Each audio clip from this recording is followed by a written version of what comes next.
January 31st, 1949.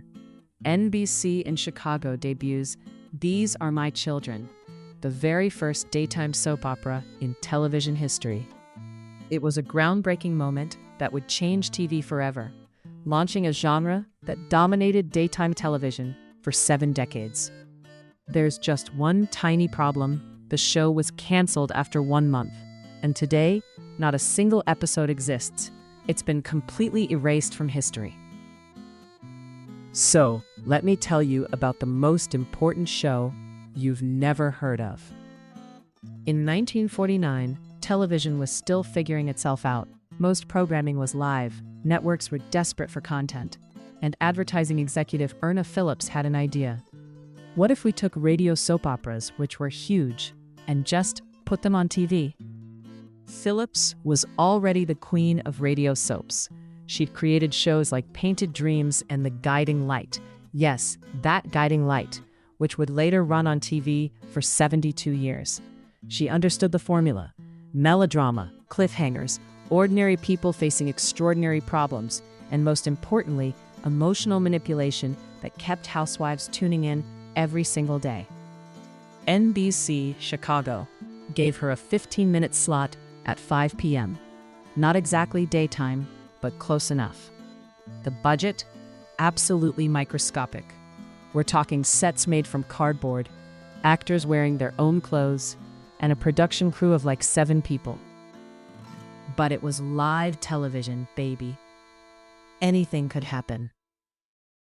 These Are My Children followed the Hennihan family, a widow named Mother Hennihan and her grown children dealing with romance, betrayal, and all the drama you'd expect from a soap opera. The plots were exactly what you'd imagine: secret pregnancies, mysterious illnesses, forbidden love affairs, family feuds. Classic soap stuff. But here's where it gets interesting. Because TV was so new, nobody knew what they were doing. Actors forgot lines on live TV. Cameras knocked over props. Sound effects came in at the wrong time. The boom mic was constantly visible in shots. It was chaos. And remember, this was 1949. If you made a mistake, there were no retakes. It just happened on live television to however many people owned TVs in Chicago.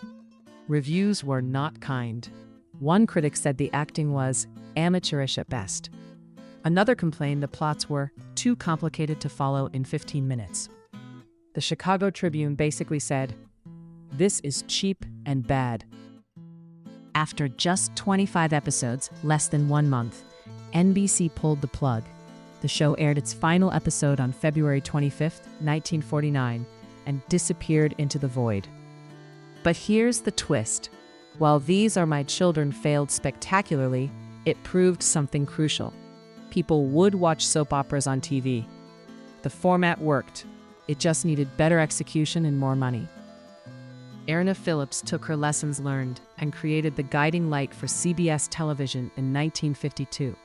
That show ran for 57 years and over 15,000 episodes. She also created As the World Turns, which ran for 54 years.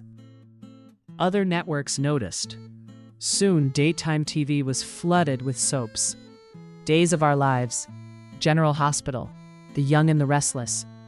At the genre's peak in the 1970s, over 19 different soap operas were on the air, and millions of people organized their entire days around them.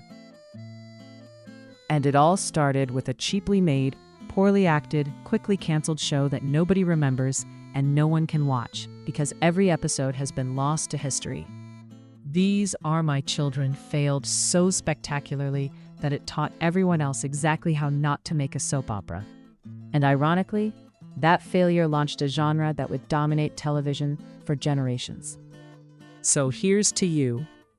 These Are My Children, the forgotten pioneer that died so Days of Our Lives could live.